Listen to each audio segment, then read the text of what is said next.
Hello everyone, this is Rakesh Sharma from Alpha Sniper. I welcome back you all. I hope you guys are doing great. आज के market की बात करें तो आज का मार्केट बहुत अच्छा था, specially from second half. First half was very boring. मतलब इंडेक्स मतलब कुछ खास नहीं कर पा रहा था. वेरी स्मॉल मूवमेंट और it was very boring. Technically इसको हम लोग कहते हैं it is basically option writer market जहाँ पे कोई नॉन डायरेक्शनल मूव होता है. There is no one side move. So first half तक वैसा मूव ही था बाजार में और कुछ करने को नहीं था ऐसा. बट सेकंड हाफ होते होते तक we have seen a blasting up move in the bank Nifty और निफ्टी, जो कि वन साइड था. And with God grace I have captured few points as well. मैंने कुछ स्टॉक्स के बारे में अपने फेसबुक पेज पे डाला था कि मैंने दो स्टॉक्स को हंट किया है, फाइंड आउट किया है और मैं बहुत जल्दी वो आप लोगों से शेयर करना चाहता हूँ. So let's just proceed.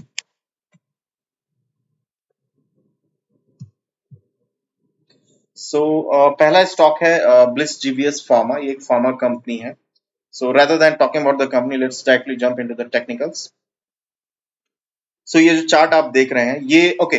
कल किसी ने मुझसे मैसेज पे पूछा था कि ये जो चार्ट होता है ये किस टाइम फ्रेम का चार्ट होता है. मैं आपको बता देता हूँ. चार्ट मेरा कहने का मतलब है ग्राफ. ये जो ग्राफ है ये बेसिकली मंथली टाइम फ्रेम का ग्राफ है. जब भी ये मैं आप लोग को एक फुट फॉर थॉट या मैं आप लोगों को बहुत एक ऐसा ट्रिक दे रहा हूँ जो कहीं ना कहीं अगर आप ट्रेड करते हैं तो आपको ये जरूर देखना चाहिए कि आप जब भी कोई भी स्टॉक एनालिसिस करें कभी भी उसको छोटे टाइम फ्रेम पे ना देखें, क्योंकि छोटे टाइम फ्रेम पे बहुत वोलाटिलिटी होती है. You will not be able to जज और you will not be able to make a difference और understand a difference between a volatility और a trend. It is very important to make a very clear cut difference कि आप उस volatility में ना फंसे या आप सिर्फ लॉस ना करते रहें. पता चले कि आपका सिर्फ स्टॉप लॉस ही हिट हो रहा है, वो भी नहीं होना चाहिए. वो कैसे होता है? वो जब आप अपने होराइजन को बड़ा करते हैं, अपने एनालिसिस के होराइजन को बड़ा करते हैं. वो कैसे होता है? वो होता है जब आप बड़े टाइम फ्रेम पे जाते हैं, इधर मंथली, इधर वीकली. समटाइम्स मैं क्वार्टरली चार्ट भी देखता हूँ. यस, आई डू दैट, क्योंकि मुझे उससे बहुत क्लैरिटी आ जाती है कि फाइन, मे बी आज स्टॉक 5% डाउन है, but that's okay. That is intraday volatility, that's a day to day volatility. But overall stock still intact with its trend, which is very important to understand when you are trading a swing trade. Swing trade में हम क्या करते हैं कि हम कोई one side move को play कर रहे हैं, राइट. और अगर वो वन साइड मूव हम ठीक से एनालिसिस नहीं कर पाए, वो एक जिगजैग या एक कंसोलिडेशन में ही नॉन डायरेक्शनल वे में ही घूमता रहे, तो वो कहीं ना कहीं फिर कहीं ना कहीं हमारा वो टाइम वेस्ट होता है. तो ये बहुत जरूरी है कि आप एक one side move find out करें. और वो कैसे होता है? जब आप एक बड़े टाइम फ्रेम को एनालिसिस करते हैं. ओके, ये जो एनालिसिस है ये मंथली टाइम फ्रेम पे, और मैंने आज तक जितने भी चार्ट की एनालिसिस की है वो इधर मंथली मंथली टाइम फ्रेम है या फिर क्वार्टरली टाइम फ्रेम है. Sometimes, very rarely, I go to 6 month time frame as well, but very rarely. At max monthly से क्लियर हो जाता है या फिर क्वार्टरली में समटाइम्स में जाता हूँ. ये मंथली टाइम फ्रेम है. When I am saying this is monthly time frame chart, what I mean here is every candle, हर एक कैंडल एक मंथ की क्लोजिंग कैंडल है. एक मंथ में हमारा 19 ट्रेडिंग डेज होता है. यानी ये एक कैंडल, कोई भी आप एक कैंडल देख लें, बीट ग्रीन और रेड, अगर मैं इसको सेपरेट करूं तो ये आपको 19 कैंडल्स दिखेंगे छोटे टाइम फ्रेम पे या डेली के टाइम फ्रेम पे, which makes one candle for one month. Why? Because one month has a 19 और 20 रफली ट्रेडिंग डेज. तो कभी आपको 2% ऊपर दिखेगा, कभी 3% डाउन दिखेगा, कभी 5% ऊपर दिखेगा. Those are volatility, but those may not help you to find out or gauge a proper clear cut trend, which monthly time frame can help you. Okay, now coming to this chart, it's a very clear cut chart, self explanatory chart. आप देख सकते हैं कि ये एक demand zone है. Stock price ऊपर गया, फिर एक नीचे आया, एंड देन यहाँ पे एक जोन बना अभी. ओके, हम इसे डिमांड जोन क्यों कहते हैं ये समझने की आवश्यकता इसलिए है क्योंकि कल को आप खुद भी जब एनालिसिस करें कि चलो ठीक है, हमने कहीं से यूट्यूब पे वीडियो देखा, लेट्स डिपेंडेंसी ना हो, मैं खुद भी एक इंडिपेंडेंट ट्रेडर बनना चाहता हूं, तो वो हम कैसे करेंगे? तो यहाँ पे आपको ये देखना होगा कि जहां से प्राइस गिर के फिर ऊपर की ओर जा रहा है वहां पे एक जोन बनता है. और अगर चूंकि वो ऊपर जा रहा है मतलब कहीं ना कहीं उस स्टॉक में डिमांड आया है, right. Buyers has enter into the market now. Buyers is has been dominating the sellers now, and that's what it is creating a demand zone.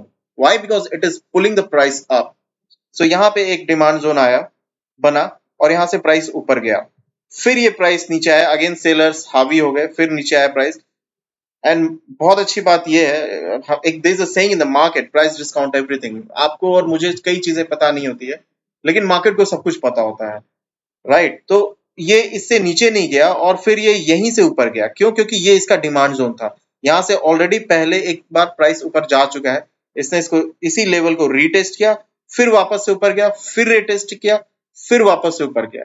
सो कहीं ना कहीं bulls are not ready to give up, although sellers were dominating, but bulls give up नहीं कर रहे थे। बार बार इस zone पे price sellers dominate कर रहा था, प्राइस को नीचे गिरा रहा था, लेकिन बियर्स, अगर मैं बुल बोल रहा था, I should use the term bears, अगर बियर्स यहाँ प्राइस को नीचे गिरा रहा था, बट बुल इसको वापस से ऊपर लेके जा रहा था।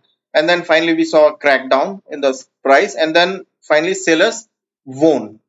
लेकिन सेलर्स वोन होने के बाद भी यहाँ पे कई टाइम ऐसा नहीं था कि एक वन साइड मूव आके ये प्राइस नीचे ही चला गया, नहीं, वो नहीं हुआ। स्टॉक काफी टाइम तक एक कंसोलिडेशन जोन में रहा, काफी वक्त बिताया। अब जब भी ऐसा किसी स्टॉक में होता है कि एक एक जोन के आसपास वो बहुत वक्त बिताता है, और अगर उसके बाद एक स्ट्रॉन्ग बुलिश कैंडल बनता है विद अ ब्रेकआउट, जो कि आप यहाँ देख सकते हैं, इस जोन को, जो कि अब ये सप्लाई जोन बन गया था, यहाँ पे ये डिमांड जोन था, लेकिन यहाँ पे ये डिमांड क्रैक डाउन हो गया और अब ये सप्लाई जोन बन गया। बट ये एक वापस से अब क्या हो रहा है, एक बुलिश कैंडल आ रहा है, राइट? तो जब भी इस तरह की चीजें होती है, वो बहुत स्ट्रांग होती है। या तो ये यहाँ पे गिरता और सीधा नीचे गिरता चला जाता, तो ऑब्वियसली फिर वहां कोई अपॉर्चुनिटी नहीं होती एज अ बायर।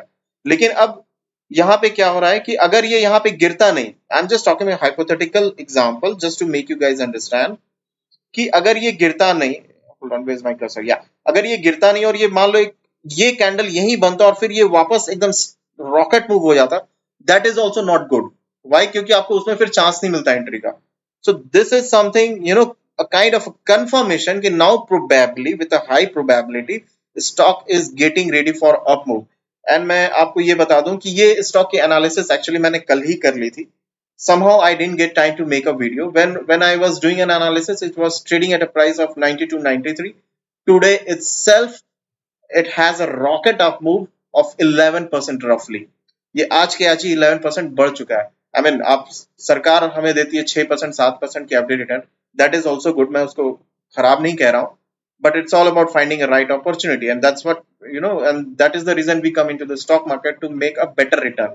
अदरवाइज तो फिर सबको एफडी कर ले, right? So it's all about making a portfolio, कि आप कुछ एफडी में डालें। अगेन मैं थोड़ा सा डाइवर्ट हो रहा हूँ, बट ठीक है।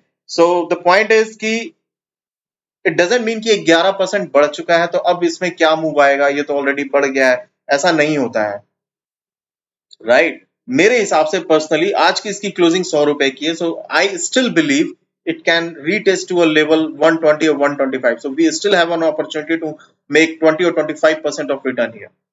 So those who think that they miss the bus, I don't think so.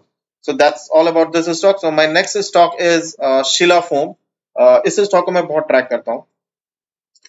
Again, a very self-explanatory chart, and I'm very bullish on this stock as well. ये एक सप्लाई जोन है, चूंकि मैंने इतनी बार इस बारे में बात कर ली, तो आप शायद कनेक्ट कर पाएंगे कि अब सप्लाई जोन क्या होता है, डिमांड जोन क्या होता है। तो ये सप्लाई जोन है, क्यों है? क्योंकि आप देख सकते हैं कि यहाँ पे प्राइस आया बट इसको पार नहीं किया और नीचे आ गया, तो अब यहाँ पे सेलर्स एक्टिव है। सो जब भी प्राइस यहाँ पे आएगा, seller will dominate it, right? तो यहाँ पे ये फिर नीचे आ गया, फिर bulls try to make it up but didn't succeed. Again वहां पे सेलर्स बहुत एक्टिवली थे, स्टैंड कर रहे थे, उन्होंने फिर पुश किया प्राइस को, बट समहाउ बुल्स जीत गए, and then price up, one side move and up गया, and then made a top, and then we saw again held down move. और अगेन जैसा कि मैंने प्रीवियस स्लाइड में कहा कि मार्केट नोज एवरीथिंग, उसको कहाँ रुकना है, कहाँ से मुड़ना है, मार्केट को सब कुछ पता है, चाहे हमें आपको पता हो या ना हो। ये अगेन एग्जैक्टली इसी जोन पे आया और यहीं से रिवर्स हुआ, क्यों? क्योंकि यहाँ पे बुल्स एक्टिव हो गए हैं अब, तो मार्केट को पता है कि उसको कहाँ गिरना है और कहाँ से रिवर्स होना है। क्योंकि यहाँ बुल्स ऑलरेडी एक्टिव थे, प्राइस यहाँ गिरा और बुल्स ने वापस से इसको अपसाइड पुश कर दिया। सो अपसाइड पुश करने के बाद एक अप मूव आया, इस ग्रीन कैंडल तक अप मूव आया, एंड देन अगेन एक डाउन मूव आया यहाँ पे, बट ये अगेन वापस से ऊपर चला गया। ये रेड पहले नीचे था, आप ये छोटा सा बॉक्स देख रहे होंगे, तो when it was trading live, ये पहले नीचे था, नीचे आया होगा, okay let me put a cursor here. So ये पहले नीचे आया होगा, एंड देन बुल्स ने इसको वापस से अपवर्ड मूव कर दिया। व्हाई? बिकॉज यहाँ पे एक छोटा सा डिमांड जोन है। ये छोटा सा डिमांड जोन क्यों है? क्योंकि एक प्राइस अप मूव होने के बाद यहाँ पे थोड़ी देर प्राइस ने कंसोलिडेट किया था और उसके बाद ये अप मूव आया था। तो यहाँ एक डिमांड जोन क्रिएट हुआ और फिर अगेन यहाँ पे रीटेस्ट करने के बाद again we are seeing up move. So मेरे हिसाब से personally what I feel that we can see near term probably 1310 of level. Currently it is trading at 1187 level. तो ये कहीं ना कहीं जा सकता है ऊपर और I am very much bullish. और मुझे ऐसा लगता है कि अगर ये 1310 का लेवल क्रॉस करके होल्ड कर देता है तो probably it may blast upside more and may retest 1510 or 1550 odd levels. So that's all about from my side.